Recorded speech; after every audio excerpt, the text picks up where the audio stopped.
10 में से कितने मार्क्स देंगे इनके? मैं तो कुछ नहीं दूँ। मैं कोई रैंकिंग नहीं दूंगा। नेगेटिव रैंकिंग आपके यहाँ से, तो हाईएस्ट नेगेटिव रैंकिंग में इनको दूंगा -10। जब इनके फ्लैट बिक गए ये माइनस में चले गए। मैं तो 0 मार्क दूंगा। अगर आप अंकों की बात करते हैं तो मैं एक आध अंक दे दूंगा।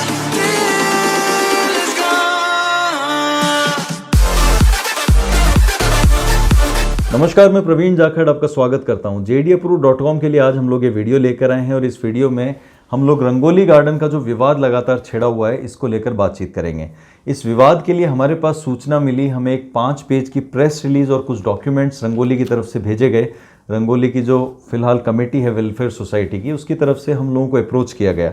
उन्होंने अपनी प्रेस रिलीज में अपनी समस्या बताई कि रंगोली गार्डन्स की जो वेलफेयर सोसाइटी है उसको ऑब्जेक्शन है। जनता की तरफ से उन्होंने ऑब्जेक्शन जताया कि यहाँ पर जो मेंटेनेंस सोसाइटी है, मेंटेनेंस कंपनी है, जो आशियाना की कंपनी है, आशियाना मेंटेनेंस LLP, वो सर्विस सही तरीके से नहीं दे पा रही है, जिससे हमारे समस्याएं खड़ी हो गई। और इस सर्विस में सबसे बड़ा मुद्दा था कि गटर का, सीवरेज का जो पानी है उसको वाटर हार्वेस्टिंग ट्रीटमेंट प्लांट में डाला जा रहा था, जिसकी चोरी यहाँ पर 6 महीने पहले पकड़ी गई थी।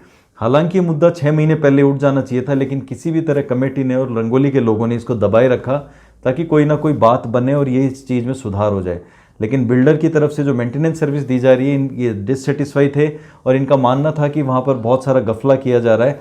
और इस सारे मामले के अंदर हम लोग आपको बताएं कि ये वाटर ट्रीटमेंट प्लांट में जो सीवरेज का पानी जा रहा था, ये कितना हानिकारक है, जो आपके लिए स्किन डिजीज़ और दूसरी बहुत सारी डिजीज़ का कारण बन सकता है।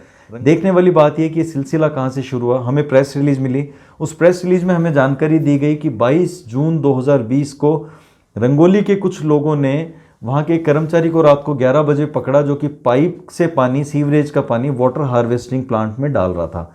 जब पकड़ा गया, वीडियो बनाए गए, वो वीडियो हम लोग आपको स्क्रीन पर दिखा रहे हैं। आप देख सकते हैं खुद किस तरह उसको पकड़ा गया।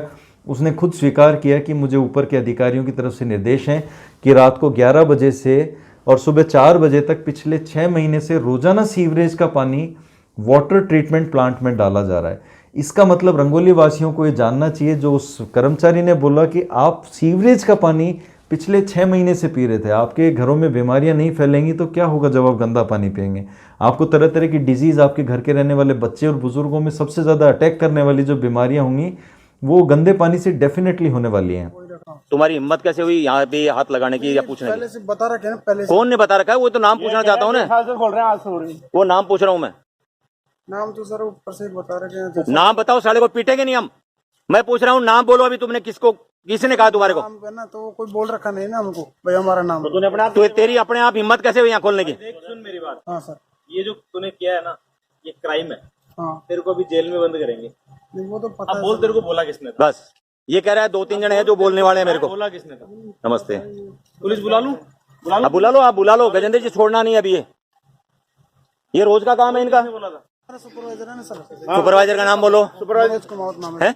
मनोज कुमार। मनोज कुमार। वो बोलता है तुम्हारे को खोल दो। तो कितने बजे से करते हुए? इस समय चला देते हो, रात को करते हो? 11 बजे से लेते हैं। 11 बजे से लेके सुबह तक 5 बजे तक, 6 बजे तक 4 बजे है? 4 बजे ये कह रहे हैं तो रोज करते हैं हम। तो देखो ये बोल रहे हैं लोग, डेली करते हैं हम लोग। आ रही है पुलिस, आ रही है। हैं? आ जाने दो पुलिस, आ जाने दो। तो करो इन लड़कों को, आप ले जाते तो वो STP भर जाएगी पानी में। अभी ये मतलब अभी ये बंद कर देंगे तो अंदर वाला STP भर जाएगा। और रात को 11 बजे खोलने के बाद कितने बजे बंद करते हो? 4 बजे। 11 से 4 चलाते हो। ये देखो 11 से 4 चलाते हैं लोग। क्या बात को? ये 11 से 4 चालू करते हैं लोग। 11 से 4? हाँ जी, रोज। जैसे इन कर्मचारियों को पकड़ा तो पूरी कमेटी सख्ते में आ गई। इस पकड़ने के 22 जून के अगले एक दिन बाद यानी 23 जून को कमेटी ने एक बैठक बिठाई, जिस बैठक में बहुत सारे लोगों के साइन है। उसका डॉक्यूमेंट हमें भेजा गया है और तय किया गया कि इसकी FIR दर्ज कराई जानी चाहिए।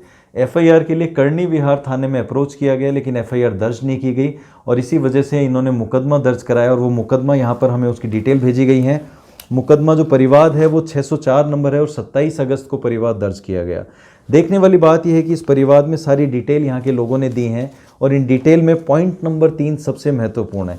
इस पॉइंट नंबर 3 में जो चीज़ बताई गई है वो देखने वाली है कि रात को 11 बजे 22 तारीख को जो पकड़ा गया था, रंगोली प्लाजा के उत्तरी छोर पर स्थित रंगोली गार्डन्स के वाटर हार्वेस्टिंग के लिए बनाई गई जाली में रंगोली गार्डन से ही अर्जित गंदे, अशुद्ध व घोर हानिकारक पानी, मल मूत्र इत्यादि को डालते हुए रंगे हाथों रंगोली गार्डन्स के स्थायी सदस्यों संजीव शर्मा, जो कि उक्त सोसाइटी के सचिव हैं, अजय इंदौरिया द्वारा पकड़ा गया। आपके ही लोगों ने वहाँ पर व्यक्ति को पकड़ा जो कि कर्मचारी था मेंटेनेंस सर्विसेज का, और देखने वाली बात यह है कि इसी रिपोर्ट में 5वें पॉइंट पे जो चीज़ लिखी गई है बहुत ही सेंसिटिव है। ये आपके रंगोली वासियों को अगर नहीं पता है तो उनको पता होना चाहिए कि कितनी हानिकारक चीज़ है। इस 5वें पॉइंट में साफ तौर पर लिखा हुआ है कि एसटीपी के पानी, जो कि सीवरेज ट्रीटमेंट प्लांट का जो पानी है, गंदा जो गटर का पानी है, उसमें बायोकेमिकल ऑक्सीजन डिमांड बीओडी, जो कि डेंजरस होती है आपके लिए, का स्तर उक्त जांच रिपोर्ट में, क्योंकि आपके यहाँ जांच कराई गई उस पानी की, जो कि वाटर ट्रीटमेंट प्लांट का जो पानी था, उसकी जांच में पाया गया कि ये जो रिपोर्ट में मानक जो है वो 75, 65, 40 और 68 पाया गया है। जबकि प्रदूषण नियंत्रण बोर्ड में कार्यरत वैज्ञानिकों के अनुसार उक्त मानकों का अधिकतम स्वीकृत स्तर है वो 30 है। 30 स्टैंडर्ड है, लेकिन स्टैंडर्ड से ज़्यादा गंदा पानी यहाँ पर मिल रहा है। 30 की बजाय आपको 75, 65, 40 और 68 यानी 4 रिपोर्ट कराई गई। चारों में ये स्टैंडर्ड डबल से भी बहुत ज़्यादा पाया गया। देखने वाली बात ये इसमें लिखा हुआ है कि बायोकेमिकल ऑक्सीजन डिमांड बीओडी का वर्तमान स्तर स्वीकृत स्तर से अधिक होने से रंगोली गार्डन्स के निवासियों के स्वास्थ्य के लिए घातक और हानिकारक है। जैसे ये मामला ज़्यादा उठा तो रंगोली की जो मेंटेनेंस सर्विसेज हैं, आशियाना मेंटेनेंस एलएलपी, उसकी तरफ से विड्रॉल का लेटर जारी कर दिया गया। और ये विड्रॉल लेटर आप स्क्रीन पे देख सकते हैं। 2 सितंबर 2020 को कंपनी ने स्वीकार किया अपनी गलती को कि हम लोग अपने जो कस्टमर्स हैं उनको मेंटेनेंस सर्विस प्रॉपर नहीं दे पा रहे हैं, जिसकी वजह से हम अपनी सर्विसेज को विड्रॉ कर रहे हैं। अब देखने वाली बात यह कि किसी भी कमेटी के लिए कहीं पे भी कोई भी सर्विसेज अगर विड्रॉल का लेटर दे देती है और कमेटी उसको स्वीकार कर लेती है, ये विड्रॉल का लेटर 2 तारीख को दिया गया, इसके 3 दिन बाद 5 तारीख को आपकी कमेटी, रंगोली की कमेटी की तरफ से इस विड्रॉल को स्वीकार किया गया और उन्हें कहा गया कि इसके अगर आप ये अपनी सर्विस विड्रॉल कर रहे हैं तो आप हमें ऑडिटेड बैलेंस शीट जो है, अकाउंट्स की डिटेल है, फंड कहाँ पर यूज़ किया गया है, कि कहाँ कहाँ उसको लगाया गया है, वो सारी डिटेल आप हमें सबमिट कर दीजिए।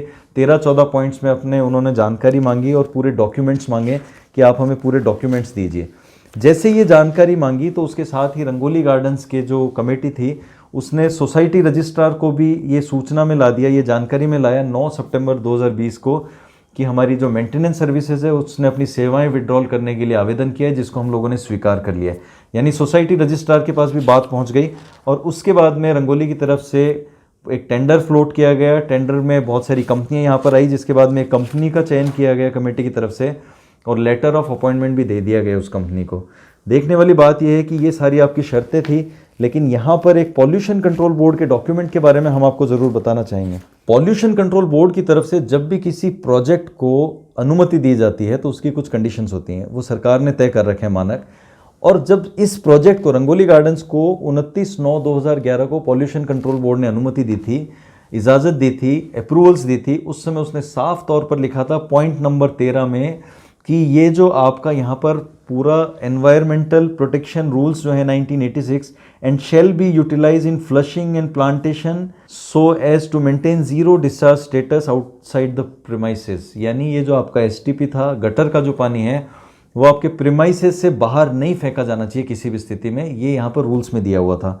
देखने वाली बात यह है कि हमें जो इंटरव्यू आपके यहाँ के अध्यक्ष ने दिया, गजेंद्र जांगीर जी ने, उन्होंने साफ तौर पर बताया कि रंगोली गार्डन्स के बजट में जो हर महीने आप मेंटेनेंस का जो 70-80 लाख रुपए इकट्ठा होता है, उसमें से पिछले कई महीनों से, लंबे समय से 6.5 लाख रुपया उस गटर का गंदा पानी जो खराब वेस्टेज है उसको बाहर फेंका जाता है और उसका 6.5 लाख रुपया जनता की जेब से जो पैसा इकट्ठा किया जा रहा है उससे काटा जा रहा है। आप खुद सोचिए, आपका पैसा है, रंगोली के 1680 परिवारों जो भी आप पैसा देते हैं मेंटेनेंस का, उसमें से 6.5 लाख रुपया निकाल लिया जाता है और उसको एसटीपी के पानी को फिकवाने के काम में लिया जाता है। जबकि पॉल्यूशन कंट्रोल बोर्ड का कहना है कि जीरो डिस्चार्ज स्टेटस होना चाहिए, यानी ये पानी बाहर नहीं फेंका जाएगा किसी भी स्थिति में। इन शर्तों के अनुसार ये अप्रूवल दी गई है। अब देखने वाली बात यह है कि रंगोली गार्डन्स में क्या हो रहा है, लगातार डिस्प्यूट, विवाद, लड़ाइयाँ, जो बैठक हो रही हैं उसमें लड़ाइयाँ हो रही हैं। हमें कई सारे वीडियोज़ और भी मिले हैं, कई लोगों ने हमें वीडियोज़ भेजे हैं कि वहाँ पर क्या क्या हंगामे हो रहे हैं। हम लोग आपको ये कहना चाहेंगे, कोई भी बात आज इतनी बड़े लेवल पे बाहर आई है, अगर बाहर नहीं आएगी तो उसका सुधार नहीं होगा बड़े स्तर पे। हम रंगोली की बात नहीं है, अगर आपके अलावा कहीं के भी लोग आके हमें ये अप्रोच करते कि कि हमारे यहाँ समस्या है, उसका समाधान के लिए आप हमारे लिए खबर चलाइए, वीडियो चलाइए, तो हम ज़रूर चलाते हैं, क्योंकि वो पब्लिक की समस्या है। लेकिन देखने वाली बात है कि केवल रंगोली गार्डन्स की बात नहीं है, किसी भी कैंपस में अगर सीवरेज का, गटर का गंदा पानी आपको पीने के पानी तक अगर पहुंचा दिया जा रहा है तो ये बहुत ही रिस्की चीज़ है। वो किसी भी कैंपस के लिए दुर्भाग्यपूर्ण बात है कि वहाँ के लोगों को जहरीला पानी पहुँचा दिया गया है, गलती से, नासमझी से, जानबूझकर, जैसे भी पहुँचा दिया गया है। जो चोरी पकड़ी गई उसके अनुसार तो ये जानबूझकर अपने जुगाड़ सेट करने के लिए कंपनी की तरफ से किया जा रहा था, और उसी एवज में आपसे 6.5 लाख रुपए हर महीने उठाया भी जा रहा है। कितने अंक देंगे इन सर्विसेज को आशियाना की तरफ से जो मेंटेनेंस सर्विस है? बिल्कुल, जीरो से भी माइनस में अगर जाता है तो मैं माइनस में ही दूंगा। आपकी मर्जी के खिलाफ गंदी सब्जियां आपको दे दे, आप नंबर दोगे उसको? जब ये शुरुआत हुई थी, जब तक इनके फ्लैट नहीं बिके थे, जब तक ये रेजिडेंट्स के ऊपर या ग्राहक के ऊपर डिपेंडेंट थे, तब तक इनकी परफॉर्मेंस मैं कहूँगा कि 4-5 के आसपास थी। जब तक इनके फ्लैट नहीं बिके थे, जब इनके फ्लैट बिक गए, ये माइनस में चले गए। मैं प्रोफेसर रहा हूँ, पेपर्स मार्क करता रहा हूँ, तो मैं तो 0 मार्क दूंगा। बिल्कुल total failure, complete failure for welfare of residents. 10 में से कितने मार्क्स देंगे इनके? मैं तो कुछ नहीं दूंगी, कुछ नहीं दूंगी। आशियाना की पॉलिसी ये है कि मिनिमम पैसा खर्च करो और सबसे घटिया हमको मेंटेनेंस सर्विस दो। और अब अगर आप अंकों की बात करते हैं तो मैं एक आध अंक दे दूंगा, क्योंकि वो लोग भी जो बेचारे काम कर रहे हैं इनके लिए, वो भी कुछ मेहनत कर रहे हैं, तो मैं उनकी वजह से इनको 2 पॉइंट दे सकता हूं। लेकिन आशियाना जिस तरह से उनका एटीट्यूड है, जिस तरह से वो लालची हैं और हमारे को हार्म कर रहे हैं, मैं उनको तो 0 पॉइंट देता हूँ। चाहेंगे कितने स्टार देना चाहेंगे आशियाना की सर्विसेज को? सर, आपने अगर माइनस कहा होता तो मैं शायद -10 कहता, क्योंकि ये पॉलिटिसाइज ऑर्गेनाइजेशन है, ये कॉरपोरेट ऑर्गेनाइजेशन नहीं है। ये -10 दूंगा इनको, in terms of integrity, in terms of transparency, in terms of accounting policy, in terms of increasing the welfare and benefit of the residents. ये कुछ नहीं चाहते, ये अपनी जेब भरना चाहते हैं। मैं कोई रैंकिंग नहीं दूंगा। नेगेटिव रैंकिंग आपके यहाँ से, तो हाईएस्ट नेगेटिव रैंकिंग में इनको दूंगा -10। टोटली प्रोफेशनल कंपनी है, रेजिडेंट के वेलफेयर में बिल्कुल भी नहीं है, अपना सारा यूँ कमाना चाहती है, लोगों को लूटना चाहती है। मेरी तरफ से इसको नेगेटिव में मार्क्स है और हम इसको हटाना चाहते हैं। हम इससे बहुत परेशान हैं। बिल्कुल मैं तो 0 ही देना चाहूँगा। हाँ बिल्कुल। तो आप इन सर्विसेज को क्या मार्क्स देंगे 10 में से? सर, मार्क्स देने की जरूरत ही नहीं है, तो क्या मार्क्स दें? मैडम, आशियाना बिल्डर्स की सर्विस को आप 10 में से कितने मार्क्स देंगे? ये जो सर्विस आप मेंटेनेंस सर्विस है। सर, मैं तो इसमें 0 मार्क्स दूंगी। उसका कारण ये है कि इतना पैसा सबसे ज़्यादा दे के भी अगर मेरी जान ही सुरक्षित नहीं है, तो मैं 1-2 मार्क भी कैसे दे सकती हूँ अगर मेरे परिवार की जान ही खतरे में है। हम लोग ऐसे मुद्दे लगातार उठाते रहेंगे। हमें किसी भी कैंपस में, जयपुर में कहीं भी कोई समस्या है, सैकड़ों प्रोजेक्ट्स जयपुर में, अगर आपके कैंपस में समस्या है तो आप ऑथोराइज रूप से आप हम तक उसे पहुंचाइए। प्रेस रिलीज में पूरी डिटेल हमें लिख के भेजिए, मेल कीजिए, व्हाट्सएप पे अपनी जो प्रेस रिलीज है उसको भेजिए। अगर हमारी टीम को लगता है कि बहुत ही संवेदनशील विषय है और उसको उठाया जाना ज़रूरी है, तो हमारी टीम पूरी आपके यहाँ आएगी, उसको शूट करेगी। हम लोग पूरा आपका वीडियो बनाकर, आपकी खबर बनाकर जनता के सामने लेकर आएंगे, ताकि आपकी समस्या का समाधान हो। हम लोग लगातार ऐसी वीडियोज़ आपके लिए लाते रहेंगे। अगले वीडियो में फिर मुलाकात होगी। नमस्कार।